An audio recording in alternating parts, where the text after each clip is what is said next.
Hello, friends. David Bose here. Boy, it's a beautiful day, and I really mean that today. I mean it every day. It's always beautiful. But I just prefer, especially in the wintertime, I get kind of lone, a little bit missing the summer. And boy, today it's just, the sun has come out, and when I'm done with this video here in a little bit, I'm going to try and take a walk, and got a little work to do around the place too, but just looking forward to spring. Well, I don't even know if this is going to be actually a series, another one of the series. We're not done with the series. We've got a lot of things to talk about. Oh, man. But, there's some things I want to get into where all the tribes went. Because, like what we've been talking about, there's actual proof and evidence for things that somehow the powers that be have managed to convince practically, as far as I can tell, pretty much every man, woman, and child is under the assumption that we don't have any truth. That somehow or another, we don't know if Jesus was historical. There's literally hundreds of manuscripts, written testimony that Jesus Christ was alive on this earth. But it isn't just that one man. All of his family, they were the literal principal players in all of our history.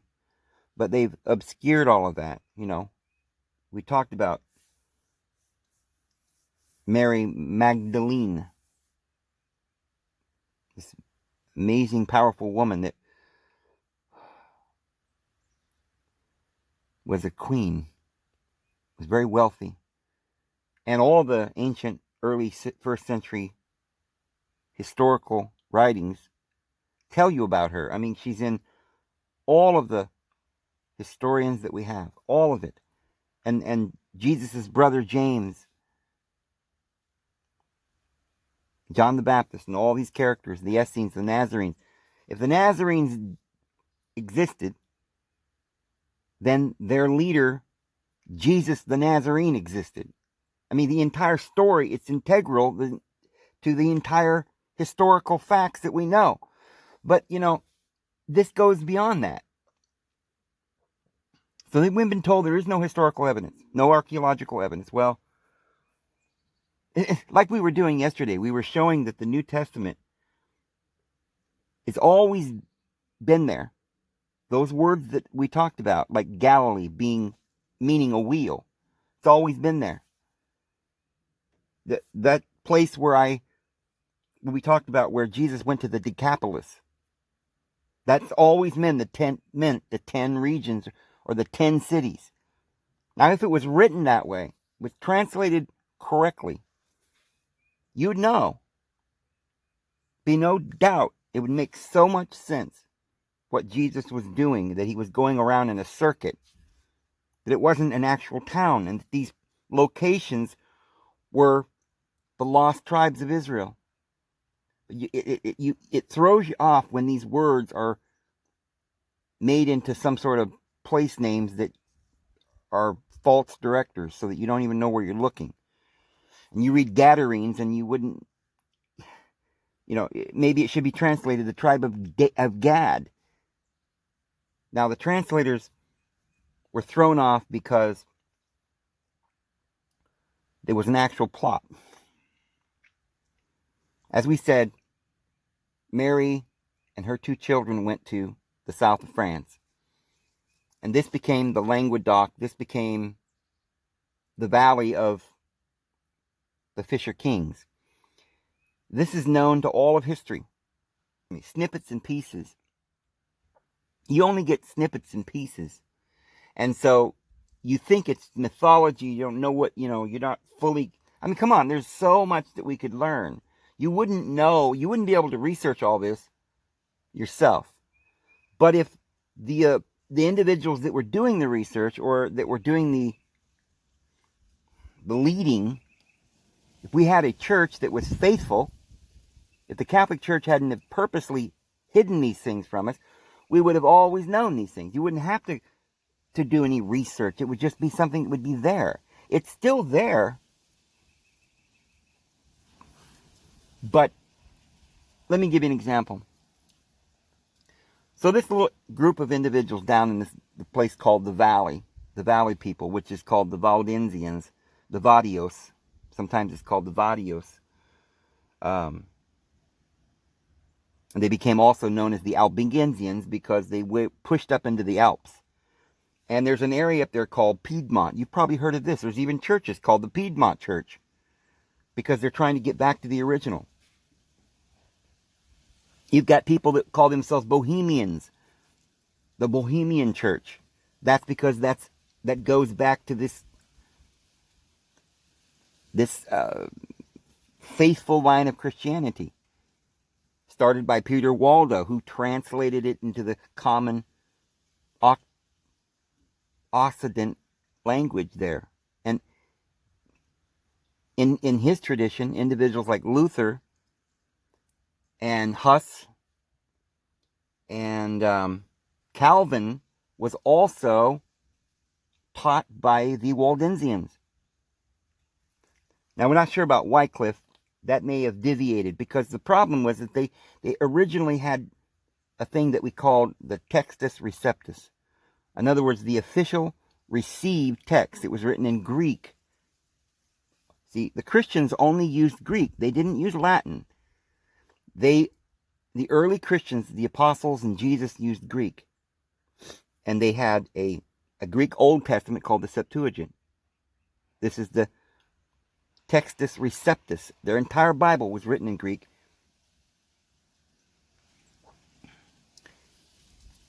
And it was taken to this area down there by the Languedoc with Mary and her children and to the land of the Fisher Kings. What happened was the Catholic Church tried to stamp out the Bible, and they started coming up with these other manuscripts that had problems. They would scratch words out, just one word maybe two words, rearrange the sentence that would bolster their false teachings about substantiate the holy transubstantiation, or the theory that the Pope was God and you had to follow him. They would just alter the verse here and there, and they wrote it in Latin. Now there was an earlier Latin version that was a translation from the original Greek Textus Receptus. Don't confuse that. But the Latin Vulgate by Jerome used all kinds of remember, this is in a couple of 300 years after Christ. So there were already various manuscripts in the Latin that were being pushed by the Catholics to bolster the claims of the Pope. So they were altered. They weren't the Textus Receptus, handed down right straight from the Greek back to the apostles. The holy apostolic doctrine that was faithfully kept in the Rhine Valley. And that is, see, a lot of Protestants don't understand, like Anabaptists were the forerunners of the Baptists. And the Anabaptists are directly descended from the Waldensian Church. So the Reformation really wasn't started by Luther. He certainly did a good job in continuing it on. Luther was a follower of the Waldensian Protestant faith that goes back to the apostolic doctrines. He objected and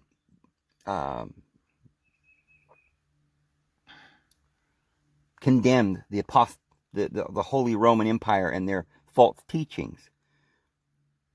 The claim that the clergy is the only way you can get to heaven, and you have to have penance and all of these things. So, if this was taught to people, we would be very, very clear. We would understand that it's not there's not open for debate. This is just the facts. Now, the King James Version, I did say, I think a couple of days ago, I mentioned that the King James Version was basically not good because it was written and copied from just another version of the Latin Vulgate. But that's not really true. I feel that way sometimes because there's a few things that have come down to us that are, I would say, the translation of particular words. Remember, I've talked about the word sin.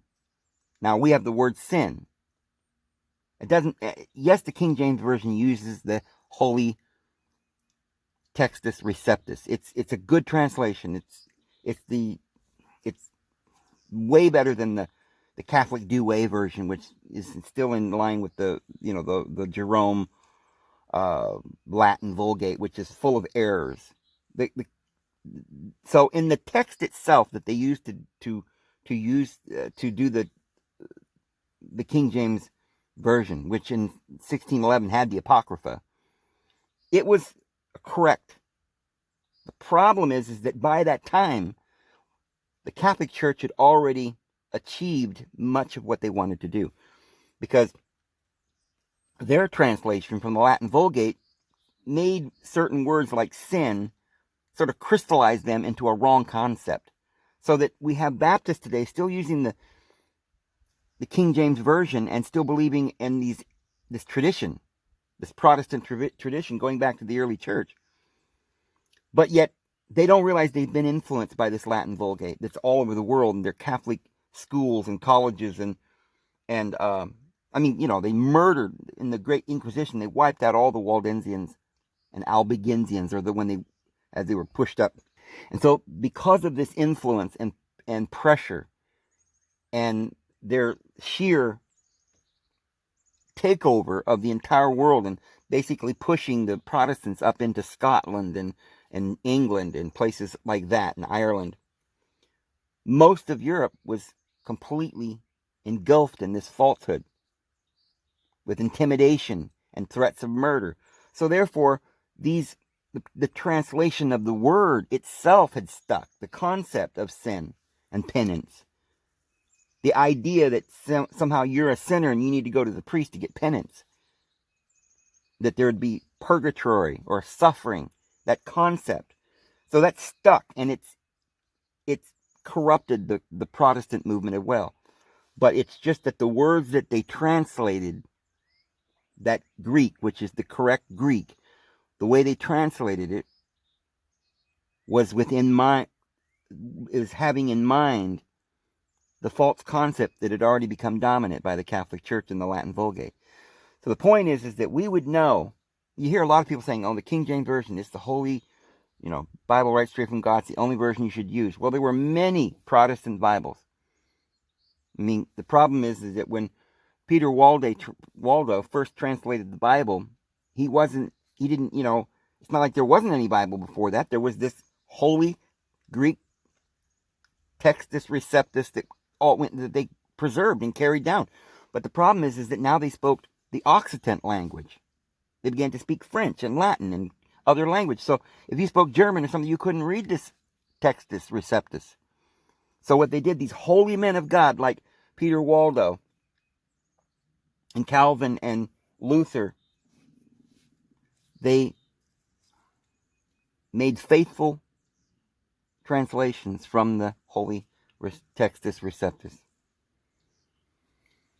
And so yes, I would definitely, like Jehovah's Witnesses talk about their Bible as much more correct because they've gone back to the ancient manuscripts and they've corrected things because there was manuscripts that have different versions that that clarify some of the scriptures.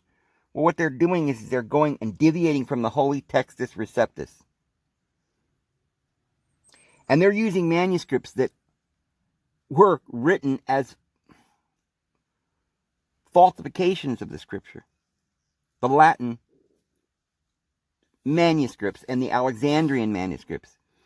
The Byzantine version, Codex Byzantine, is faithful and pretty much the same as the Greek, Textus Receptus. But the Alexandrian and the there's different manuscripts that they have. And most of those manuscripts were influenced by the Catholic Church.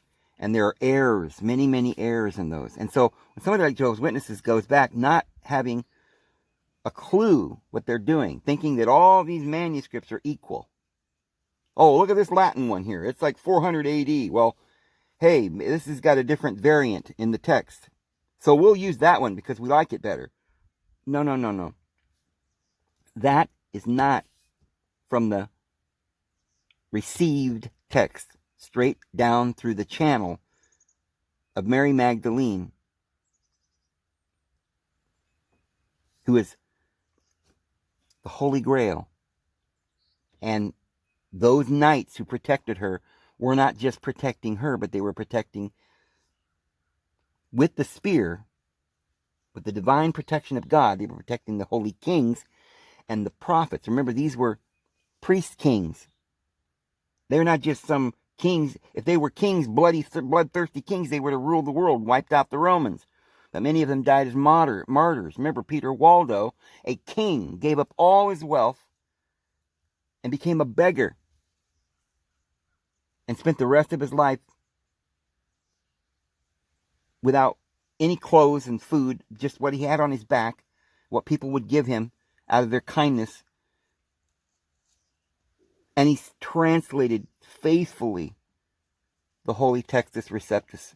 And that was given to other faithful priests, kings, that were given down to Calvin and Luther and continue down into this stream of Protestants that we have today, which is not perfect because of the things that we've said. So our entire society has been corrupted.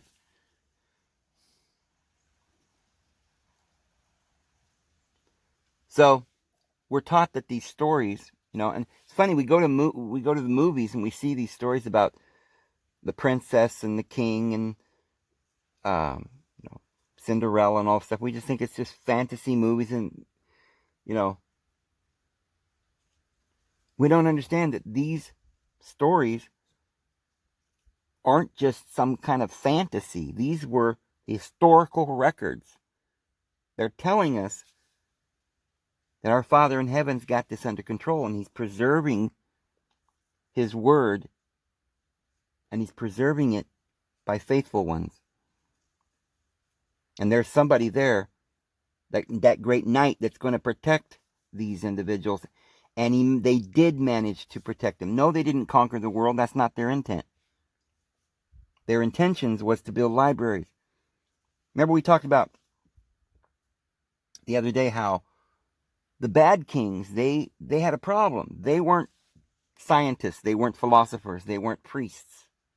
They didn't have that ancient wisdom. So when they wanted to distort history, they had to go find somebody that was able to write, that was schooled. Well, write me a false history. Well, now you've got to somehow find some kind of a faithful priest that's been studying in these schools, these mystery schools, that knew how to write and not just write some scribble, but knew how to write poetry and the mysteries, knew how to write the mysteries and knew history. I mean, you couldn't just write up a complete false history. It had to be somewhat true, and maybe you could alter it in some way or another, or distort it, but you'd have to find a bad person to be able to do that, and they couldn't find. So what they did was they would just murder people, burn down the libraries, and hopefully they could find like one person that would go onto their side that would write a better view of history than the others. The problem is that there were these faithful priests who would give their lives to preserve these writings. That's why we have preserved the writings. That's why they rolled them into little scrolls and put them in vases and buried them. And, when Alexander went down there and destroyed Heliopolis, the priests were frantically grabbing all the manuscripts to try and preserve them and hide them. They would have given their lives to protect them. They always had the knights that protected the great wisdom. So it's not like we don't have the truth. It's all there. It's just that the only thing it can do, the only thing the church can do today to deceive us is to alter words in our mind. But if you look in the dictionary real careful, you'll find the right word. Sin doesn't mean you're evil. It means you make a mistake. The word has to do with an archer who pulls back his bow and he's trying to hit the bullseye. There's nothing evil about missing. It takes practice to hit the bullseye. That's normal. Everybody is a sinner. Oh, that means we're all evil and we all deserve to die. That's not what the Bible is trying to say, because you don't have it translated correctly. It means that we're all trying to get better. This is actually evolution, progression. We're practicing our faith. We're practicing the power of the mind. We're practicing love. We're not going to love perfectly, but there are certain words that have been lost to us. Most all of these words have to do with a trail or life in real normal living, where you're out with a bow and an arrow and you're on your trail, you're a hunter, you're a shepherd, and all these words have to do with those kinds of words. So when it says that you're a transgressor, today somehow the Catholic Church has made us believe you're a sinner, you're evil, and you're going to go die and go to purgatory unless you have the priest do a little ritual on you and you pay them some money and you do penance and you do a lot of ceremonies and rituals and you be in fear and they control you. But the truth is that word just means to fall down. You're on the path, and any normal person, when they're walking, hiking, getting to their destination, a normal person is going to trip, fall down once in a while along the path, stumble. That is normal. I mean, you wouldn't be a person. You wouldn't be a human. There would be no point in going down the path at all if there wasn't the exercise of doing it. The goal is to achieve the mountain. It's a high mountain. It's a tough one. You're breathing heavy. You trip over a rock. This is not a bad thing. You're not evil. It's life. In fact, you're actually amazing to God. He adores you. He's like a father or our mother, Sophia looks down and she sees her children and they're struggling to get up the hill. And she's like, I'm so proud of my children. Look at him. Oh, that one fell down. Oh, he fell down. Oh, but look, he got back up. I'm so proud of him. That's normal. It's not like oh my gosh, my kid fell down. He's evil. Go down there and beat the crap out of him and tell him he's bad and he's not going to, get no supper. That's not how it works. That's not what these words mean. We're simply on the pathway, and the goal is eternal life. Nobody can hit the bullseye and without practice. Now, there's some crack shooters that eventually learn to pull back the bow and boom, they hit the bullseye pretty much almost every time. But we're all very in awe of these people. They're, we're supposed to point out the elders among us. Some of us are just babes in Christ. That's okay. We all start off as babies. But because we don't understand what Christianity is, what the point of life is, we started to believe during the Dark Ages that the Catholic Church, they started to convince us that this was an evil place. We're all a bunch of evil people. We don't really deserve to be here. We might just skin by and get through by that, hair of our head if we do as much penance. Like, in other words, to do good deeds is not out of love anymore, but it's out of fear of God and out of fear of the priests and being put in a dungeon. Fear and control. And it led to insecurities and depression and sadness and death. And the world has been under this cloud of darkness for so long. Now, the men down there in Piedmont, northern Italy, that were in this little group, or the Albigenses, or the Alps, or the the original Christianity that goes back to Mother Mary and her knights that protected all of the Holy Grail and all of the ancient truths. These ones, over time, they lived in the world. Over time, it got to the point where what they were really just doing is protecting the Grail. And they may have forgotten themselves. They just know it's holy and they got to protect it. They are not, some of them are just being faithful and doing their job. They understand the world is fallen and dark and there's nothing they can do about that. Their job is to trust God. As long as no one gets in here and takes this manuscript and corrupts it, we're going to protect it. Get the word of God out faithfully. Tell the truth. Preach the word. So Peter, Waldo, and others did so. And they knew that the world around them was still corrupt and that nothing was correct in the world, but they were still trusting that God would preserve these truths. And they started colleges and they built libraries. They didn't build soldiers and kingdoms and their goal wasn't to build an empire.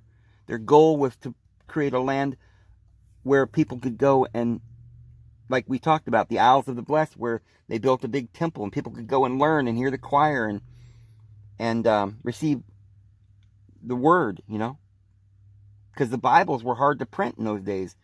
So sometimes the only place you could get a Bible is to go to church, and you could read the one in the church. And you could talk with your brothers and sisters and join the area maybe in a little communal order, which was an area with a temple and some dorms. It was a college. You could go and learn to become also educated in these truths and go out. And they send out ministers all over the place, evangelists. And this is what led to the Pilgrims coming to America. And that's what led to the Constitution.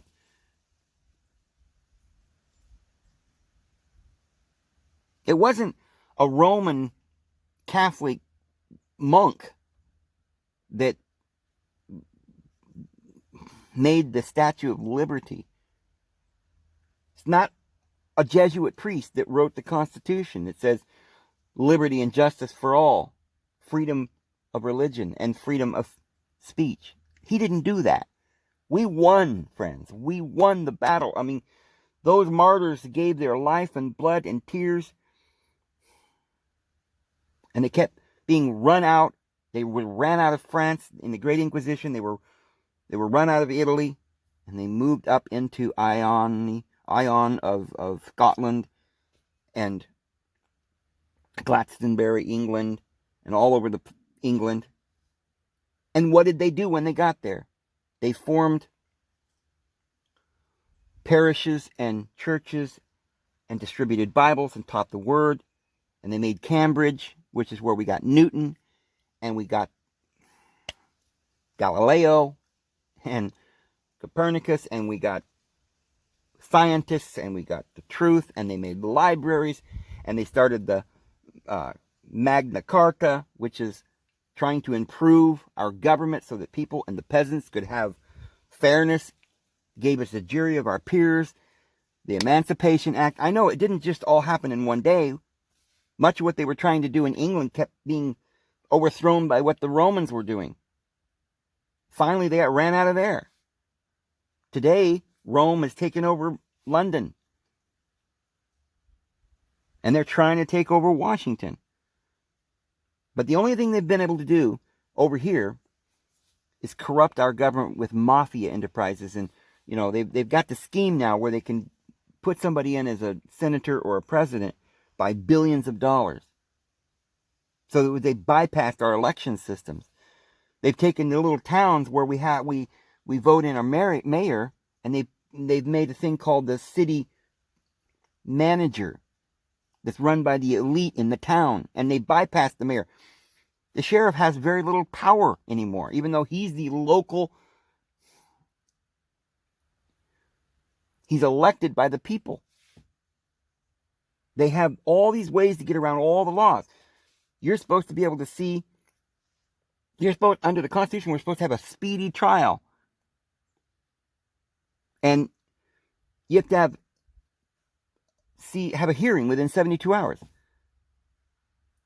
A speedy trial and a hearing. But think about it. These people are having these court cases that last for sometimes years. What does that mean? If they don't have enough evidence to get somebody and convict them in 10 days or a week, you can't go through the evidence, and if there's no evidence, then, well, you're going to go out and find some, manufacture evidence.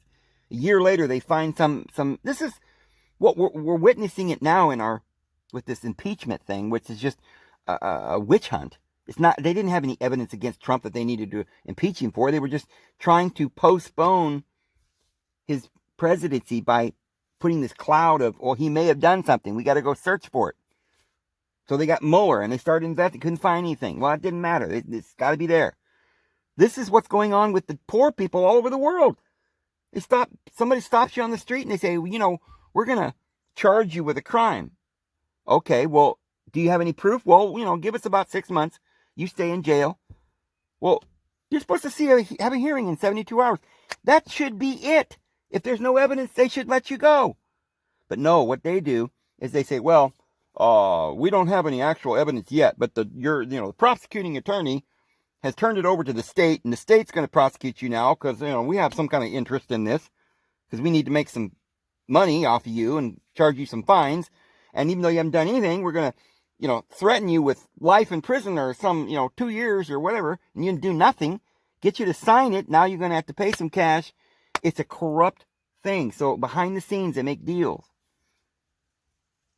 And if you say, I'm not guilty, they stick you in there. You're waiting in there. Oh, you got to have bail. You don't have bail? Okay, you stay in there. Because that's a serious charge, my son. Well, you didn't do it. If they had evidence, they would take you right to trial and convict you. But they don't have any evidence. They need time to go investigate and dig up some crap and false testimony. They don't even never usually have testimony. They usually just make up stuff, and it scares the crap out of people. And they'll bring in stuff like, oh yeah, we found this crack pipe on, in his car and stuff. What? Yeah, so therefore we need to put him in prison the rest of his life. Hearsay, circumstantial, all kinds of garbage. Most of the things that people go to jail for are just stupid things like putting substances in your own body that they deem unlawful, or being stupid enough to, try to not pay so many taxes, right? That used to be this country was founding on protesting against taxes, right? The Boston Tea Party. But nowadays, if you're going to protest your taxes and say, I'm not paying them, you're going to go to prison. So, most of these people are in prison for lying or for drugs or some silly little thing. I mean, come on. Human beings, we've got this concept now that's destroying our country. Just like the word sin and transgression is destroying us because it's translated wrong. The whole concept of this government that's over us, and this whole concept that we have to, they've made us forget that we're under a constitution. We went through this with the Catholic Church, and then we came here for freedom, and we made a constitution of liberty and justice for all, and free speech, and the right to a jury by trial, and yet we're giving up our rights because of intimidation and fear. And the only way this could happen is because they've turned our representative republic into a fraud by making it a public television show where everybody gets on TV and debates on TV and see how many points you can get out of a debate. And the only way you can get into the debate is if you've got billions of dollars to pay for billions of dollars worth of ads. So if I wanted to run for president, I couldn't do that. You couldn't do that. How many people hear this video are going to even know I'm running? Right? It's not fair because they've somehow found a loophole. So instead of 72 hours that you have to see a hearing, what they do is they've made it so that you get you file into this little room and there's a television, and you walk up to a television and the judge can see you over the camera, and he reads you what they're going to do. Yeah, well, we're going to, schedule your hearing for another 2 weeks, and at that point, we'll probably say we need more evidence, and we'll schedule another 6 months. If you haven't got out by bail, you'll be in here all the time. So you better sign. You better sign the bottom line, or you're going to be in here for a long time. For who wants to be in jail for 2 or 3 months? You're going to lose your house. You got a job. Everybody thinks you're a criminal. So what are you going to do? You're going to sign it. It says, okay, I did something very bad, and I'll spend time served and pay thousands of dollars in fees, and at least I'll get out, and I'll be, I might see my children. And this is intimidation. This is corrupt. This is evil, and that's what the Catholic Church did. It's what the Jesuits did to original Christianity, and now it's what they're doing to us. So what's the answer? Well, one, we've got to be able to know the truth. Got to know, for 1,000 years, these individuals like Peter Waldo took vows of poverty and gave up everything they had to keep and preserve these truths for us. We talk all the time about, those people who died for our freedom. Well, the people who died for our freedom are not the people in the military today. I'm sorry, friends. The people who died for your freedom are the martyrs, the Protestant martyrs. Peter Waldo and the Fisher Kings that you were told were just fables. The blood of the martyrs, it's in the book of Revelation. They cry out under the altar, "How long, O Lord?" So we need to remember those truths, and so we've got to the point now where in the United States and all over Europe and all over the world now, we've come to the place where we think, I'm not even a Christian, Yeah, I don't even want to follow politics because there's just all a bunch of fighting. See, that's the whole point. They've got you to just give up. You don't even want to be spiritual anymore because it's all got to be false. So therefore, we don't live forever, and therefore, let's follow the government. So they got you. Now they got you in their religion, worshiping the state, and they shall worship the beast, right? The government, the laws of the government. You're worshiping that. You've been deceived, and you're not worshiping God. You despise God now. They've convinced you. Well, this is confusion. We don't worship God. Ain't no God. That's ridiculous. You need to look into it because God is not what you were told. It's not an angry man in the sky trying to punish you. No, that's the church. That's government. They're the angry guy deceiving you and lying to you and beating you. They've lied to you about God. They've lied to you about your Lord and Savior, Jesus Christ. He came to deliver us. Oh, that's a bunch of crap, Dave. I don't need to be delivered. That's silly. Oh, born again? We're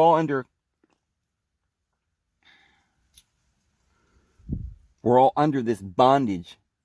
These beasts, these governments. This is real.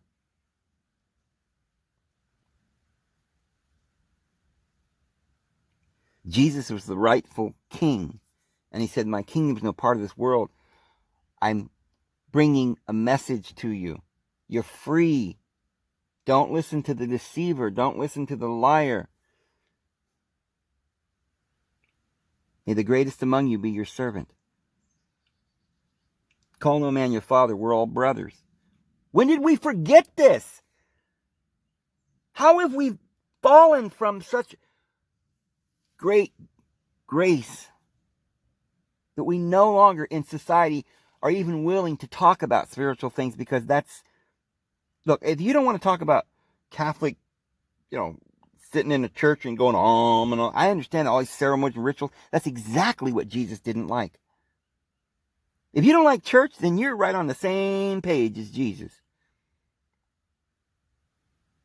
You see how they've duped you? They've made you believe by their ignorance.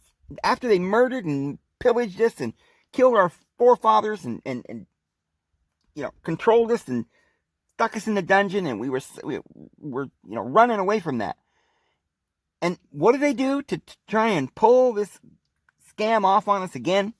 And somehow they've got it all back around full circle, where they've convinced us that, oh, well, look at that little carrot they're dangling over there. Oh, what's that? The government's giving us some free stuff. Let's go back over there and get under the palm of the government, under their power. They're our only savior. We're all dying out here. Why are you dying? Why are you uncomfortable? Why are you sad? Because of what they've been doing to you for the last 1,000 years, especially the last 100 years. The system that they've got, where we're ruled over by the government, is making us sad, and all their drugs and all their garbage and their pressure and their tactics and their evil. And we ran from it. We wanted liberty and freedom, but now somehow they've lured us back in. Come on back. Oh, no, don't listen to the bad old government. You know, that Bible's the problem. Jesus, we don't want Jesus no more. He was your liberator. Oh, those silly Christians, they're martyrs. That's silly to die for that. That's dying for what? For God? Oh, there ain't even no God, and they're just silly. They died for your freedom, for your lives, for everything, for the right to exist and breathe. So you've rejected all of that. Oh, those unicorns. That's funny. Whoo, boy, there ain't no unicorns. Everybody knows that. Parting the Red Sea and all this stuff. And then, oh, that's just ridiculous. Oh, look at that carrot. Oh, they're dangling a carrot. Oh, let's go. They got some goodies for us. And you get down on your knees, and when the government tells you to do something, you're down on your knees and you're doing whatever they tell you.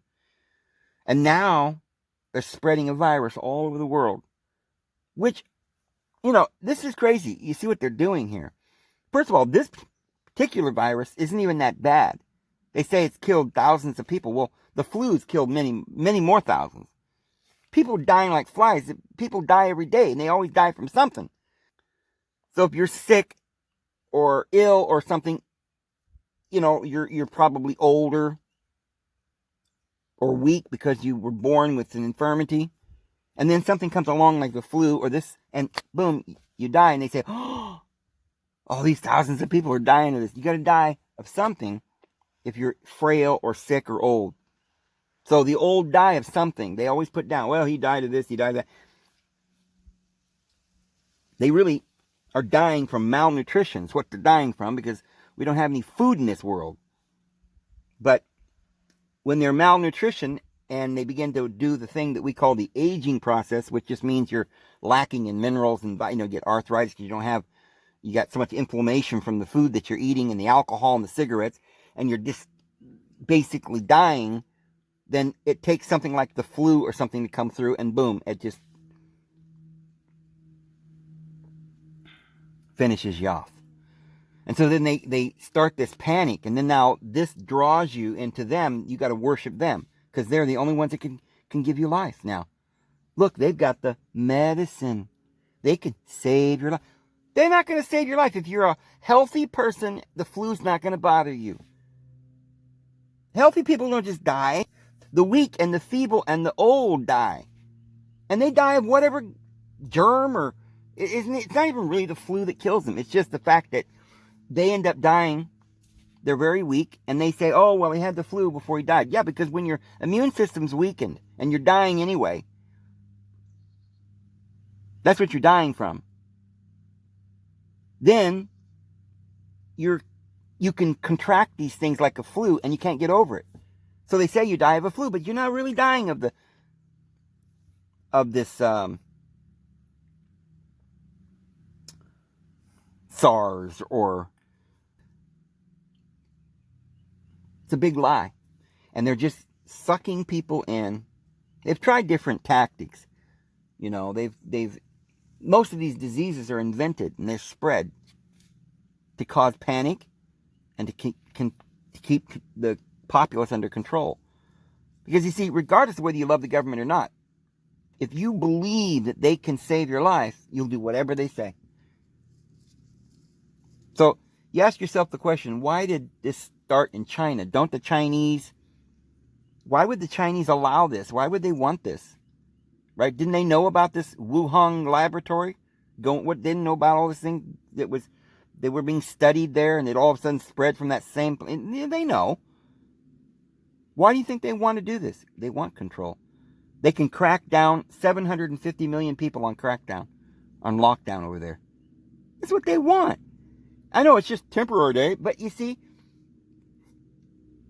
as many times as they can get us to go into martial law or crackdown or get us to think that there's some crisis and that they're the only savior, they've got us. Because when there'll come a point, we'll be so lulled to sleep, we'll just think, oh, well, this is for our own good. But we'll just go on permanent lockdown here pretty soon. That's their plan. So what is the answer? We've got to remember those who came before us, who died, the martyrs. And we've got to remember what they gave us. They gave us this mystery that they couldn't tell you openly because they'd be murdered for it. So they put it down in a story about a unicorn. So don't reject the story of the unicorn and the mermaid. They're the most important stories in this world, and you need to know what they mean. Because they're the stories of our Lord Jesus Christ and our Mother Mary. It's important because these are those individuals who were commissioned to teach us these great truths that goes all the way back to the beginning. And it's up to us to preserve these truths and to keep our faith, to keep our families together and our courage and our love and our community. It's up to us to not be fooled and to be lied to. It used to be with weapons and spears and bows and guns and bullets that they came in and threatened us. And we keep winning, and now we've gotten that not happening as much here. In America anyway. But now they're winning us with lies. And offers of free food and free health care. We don't even need... It's the funniest thing in the world. The health care we wouldn't even need if they didn't start all these diseases. Spread them all over the place and cause panic. And then they say, now come on, you need health care. Right at the very same moment that Bernie Sanders is getting steam and is going to probably be the Democratic nominee. And he's offering us free health care and free food and free this and free that. What do you think that means? Socialism. He's sitting there saying, oh, the Cuban dictator was a good guy because he gave people education. He gave people propaganda. It was a way to control the people. They were learning false concepts of history. They were being taught and manipulated by the beast system. Free this and free that means you're being engulfed. You're being lured into a system that's killing you. It's called socialism. One of the ways they can get people, that's why they're attacking Trump right now, because he didn't offer enough money for this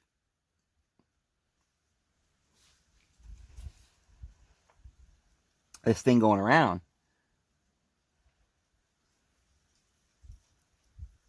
The coronavirus. He only proposed $2 billion or $3 billion or whatever it was, or $4 billion. I don't remember. And they want 8 or 9 or 12 billion or something else. What is this about? I mean, yeah, part of it, at first glance, you think, oh, they're just arguing with the president because they don't like the president. They've always do that. But what their plan is, and I told you this, they haven't stopped planning. The impeachment's over. They lost. But they haven't stopped. What they're doing now is they're creating a sheer panic all over the world.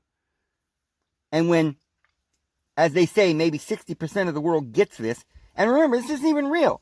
Because if you're a healthy person, it's like a flu. You won't die or anything. But they'll say, oh, millions of people are dying. Well, millions of people are dying right now from the flu, supposedly. Because millions of people die every day. They're the old and the weak. So they just chalk these up to to the death of this virus. And they're lying to us. And then this panics the world. That's why China's doing this willingly, because they're in on the panic.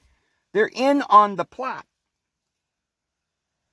They love socialism, and they want to put the socialism over here because the people that are making money, they know the Apple is making, Apple Computer is making Apple phones in China.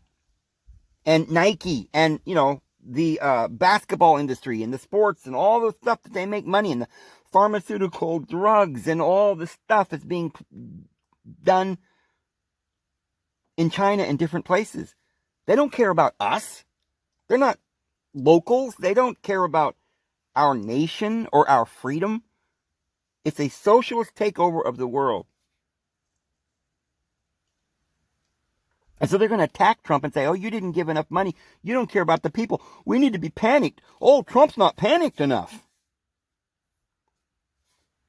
He's not giving you free health care. And therefore, right at the point when the election comes, they just need to sway about 10% of the voters. And if 10% of the voters right at that moment see that there's this, global pandemic, and Trump's not joining in on the scare tactics, or they'll make him look like, oh, he botched the whole thing. They'll basically invent the storyline leading up to the election that he botched the whole thing and he's causing millions of people to die. Look at these millions of people, and it's all Trump's fault. Millions of people, and they're all the old and the sick that were dying anyway. They don't have an immune system. People are 80, 90 years old. They don't tell you these people who die of the flu. Like I said, there's more people, way more people, that die of the flu. So why are we panicked about the flu? Well, they did that. They tried that, remember? They tried panicking everybody about the flu. Go get your flu shot. But it didn't work because most people thought, I don't know, I've had the flu before. It's not a big deal.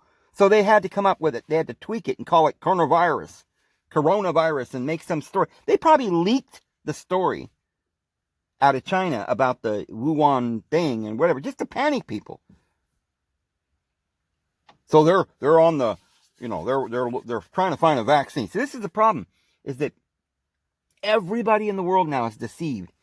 And I'm even if Trump knew that this was all a big deception, it probably wouldn't be anything he could do about it, because all of you people out there, if he didn't bow down and worship the pharmaceutical companies, he'd lose the election. So he's got to somehow or another, if they say, oh, we need $12 billion to create a vaccine and panic the people and put it on the television and the airwaves, and if he said, well, no, we don't need that, then they could convince everybody on CNN, even Fox News, they're too stupid. They'd be like, oh, well, I guess he's a bad guy then. He doesn't understand that people are dying. All they got to do is sway 10% of the vote, friends. 10%. So we better wake up. Here's the thing, though. This is a battle. It's a spiritual battle. And I really believe we're going to win this. I really think that there's enough people. Our Father the Divine Spirit is working this out in such a way that we're going to win this, because we got YouTube. These people don't realize that people are smarter than they think. And people are more creative. We have a way to educate each other, to get the light out. So this video that you're hearing is going to go to a few people, and these few people are going to get this in their mind, going to understand it, see how important it is, and they'll tell their friends, and other people will make videos, and we'll get people to understand what's going on. We're going to win the battle of disinformation. And these idiots are going to fail again, just like they did with the impeachment trial and the Mueller trial and all of this garbage that they keep trying to. They'll lose. They're going to lose this election. Trump doesn't know everything. But this is the divine path right now. We've got to get rid of some of this corruption. And once some of the corruption is gone, these pharmaceutical companies are brought down to size, and the powers that are deceiving us and controlling us kind of get, a few people go to jail, and some of this deception and these lies get shown up and exposed, then there will be some groups that will come out of this, and some messages that will start being promulgated, and people will start waking up, and then we can start looking for a president for the next, after this next 4 years. So in about 5 years from now, we'll elect a president that will start working. We won't have to be thinking just about corruption and getting the government, and the economy and stuff like that. They can start thinking about building our military into a Peace Corps and start taking the resources back from the world elite and giving the power and the freedom and the ability to do anything you want back to the people. That's coming. I guarantee it. I mean, the Catholic Church couldn't stamp out the truth. They might have killed some of the martyrs, but they didn't kill the truth. The Bible was finally published and printed and put all over the world, distributed everywhere in every country, and people heard the message. But then they came in and distorted the message again. But now the message is getting out again. I mean, we came to this country and we've done a lot to improve, and we're not under a lot of the Catholic bondage and things that we were in the past. So we're making progress. We're in the dawn's early light, and truth keeps marching on, and we're gonna make it because of the spiritual warriors like you guys. Because you're out there and you're doing your part, and all you have to do is tell your friends and neighbors and let your light shine. Make your own YouTube videos and posts on Facebook, and be valiant and strong, and teach and raise up your children in love and goodness. And if some of you, we all have different talents, and what I'm doing is these videos, and some people will do other things, and there needs to be one who's an organizer, a very good organizer, who can start getting people together. Because when people work together, they're much stronger. You need an organization, and that is, I don't mean some government. We don't, and laws and rituals and rules, but we need talents coming together. We need communities of love popping up where people can live in a community together, and they can help one another. We need somebody who's an organizer. Start getting people together. There's so many different things. I mean, I was just looking on YouTube, and you would be, I don't know if a lot of you have ever looked, but there's so many ways you can live without the electricity from this world. I mean, I went down to Walmart, and they got little lights that you put in your front yard. They're solar lights. They're $1. And just a little bitty light, like a candle. And I put them up on my cabin, and I've got little night lights inside my cabin at night. And there's even some, I don't have one because I'm going to get one, but that one that I got's $1. It's only 1 lumen or 2 lumens. And they've got some of them, they're like 20, 30, 40 lumens. These are bright spotlights that run completely and totally for 2 or 3 years off of solar. They make refrigerators that run off of solar. You can buy everything you need. You don't need the government's electricity. And so you can build little wood stoves. I just found out, I didn't actually know this, but I just found out the other day that 90% alcohol, isopropyl alcohol that you buy at Walmart, is actually more flammable and more of a fuel. It's better than lighter fluid. You pour that on your fire and whoosh. It's not dangerous. It's not like gasoline, but it's pretty, it's like a couple of dollars for this little thing. And so it's cheaper than lighter fluid, but it's also, you can put it in a little tin can and put a little wick in there and cook your coffee. You don't even need propane. Propane's expensive. You can cook your food. Or you can make a little rocket stove in your front yard and cook and do all the cooking there. So there's lots of ways to live. And we need to start getting the message out and getting people together. Communities of love.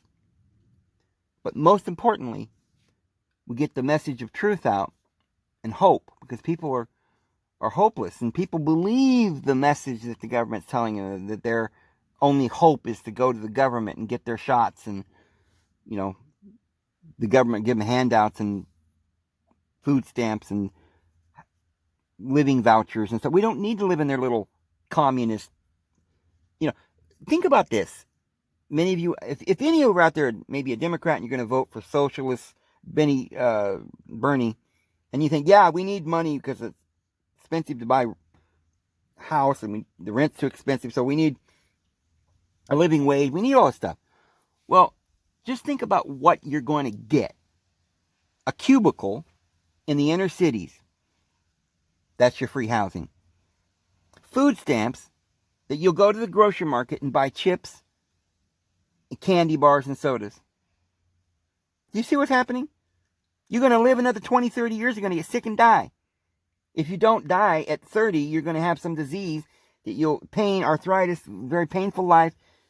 The overweight can hardly go anywhere. You have diabetes, a terrible, terrible, terrible life of depression. You don't have any family. Everybody's being pulled apart by the seams, and you're living in an inner city little dungeon. And that's what you're voting for. For a reservation. You'll use all your money on drinking and drugs, and I wouldn't blame you at that point. What you need to do is go out into nature and live off of the land and eat natural foods, and herbs, and be healthy and run like the wind, Tonto. Build you a little cabin with your own two hands. Every man wants to do that. Every woman wants to. I was watching another video the other day and was talking about grounding, and I've been doing this for a while. But do you realize that, and there's been 21 studies that have shown that this is an absolute fact. We're wearing rubber soles. We get into our car, which is rubber tires. Our houses are insulated. We don't touch the ground. Rarely go to the beach and touch the ground. And if you don't, you're not getting ground, and you're not receiving. When you get ground, all the negative energy gets out of you. Your body cannot heal. Mental confusion and depression. If you're not touching nature, if you're not into nature, you're going to get sick. So anyway, friends, I'm over an hour. I'm going to go ahead and go. Hope you guys have a really great day. And we'll get back onto the series tomorrow. Have a good one.